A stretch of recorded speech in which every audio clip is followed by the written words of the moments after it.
So the next demo is by someone that does just amazing things with aroma, infusions, and flavorings. He's an aromatic and product formulation chemist, consultant, and educator, and he is the author of Bush Scents, Australian Essential Oils and Aromatic Compounds. Please welcome Mark Webb, the Aroma Science Guy. Rhubarb shrub, or a drinking vinegar, is composed of rhubarb, sugar and vinegar. Usually white wine vinegar, but I'm going to use red wine vinegar in this mix because I want that deeper note.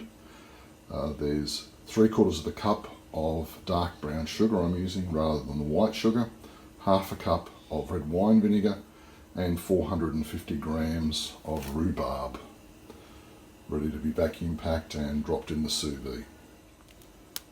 So that's a pretty simple combination. You drop the sugar into the bag, the red wine vinegar in,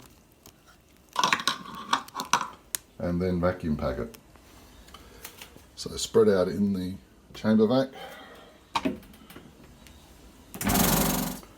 So here's the mixture of the rhubarb, vinegar and dark brown sugar, double vacuum sealed, ready to go into the sous vide.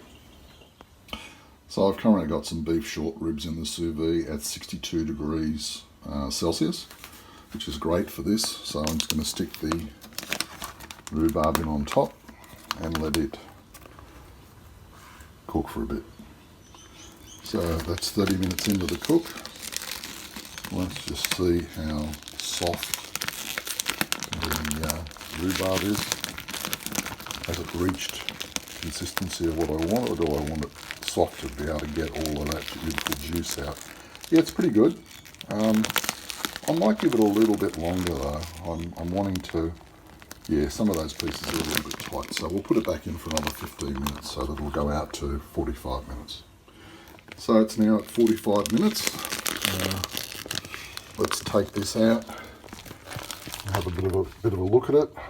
And as you can see, the rhubarb is just lovely and soft and squishy, so it'll be perfect for extracting the shrub from it.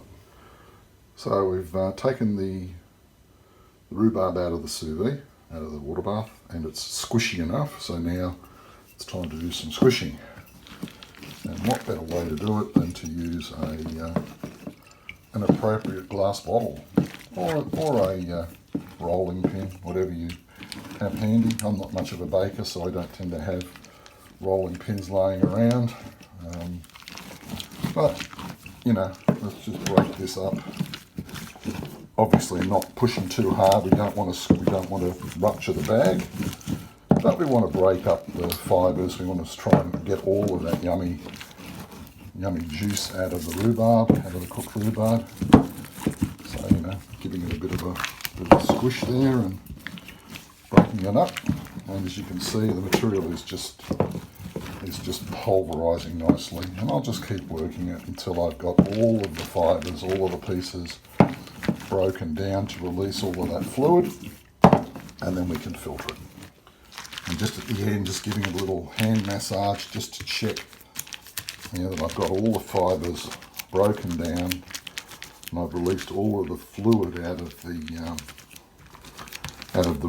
rhubarb before I put it through and I filter it to recover it. I'm doing this while it's still warm because I want to get the most flowability in the syrup. Being a shrub or a drinking vinegar, I want to have it warm while I'm moving it because I know it's going to thicken up with the pectin content that's in the rhubarb as it cools. Just cut the corner off the bag.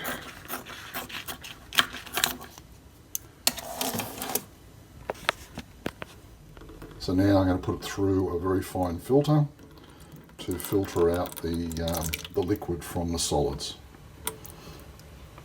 So now it's just push the liquid, work it to release the liquid. So I've now got about 400 mils of the drinking vinegar, or the shrub, off of the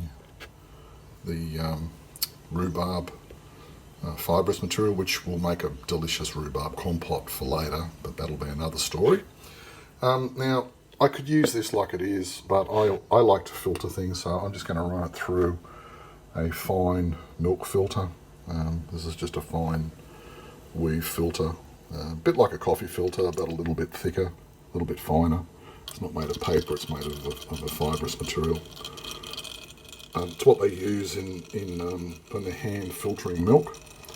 So it has just to get any material out of it when you're milking cows. It just takes the major solids out, which is useful for this sort of thing. It's a rough filter, but it gives you a nice first level of filtration anyway.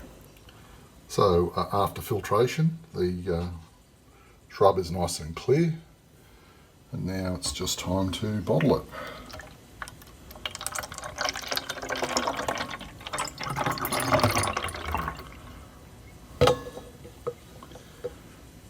It's got a nice level of a slight thickness to it, and yeah,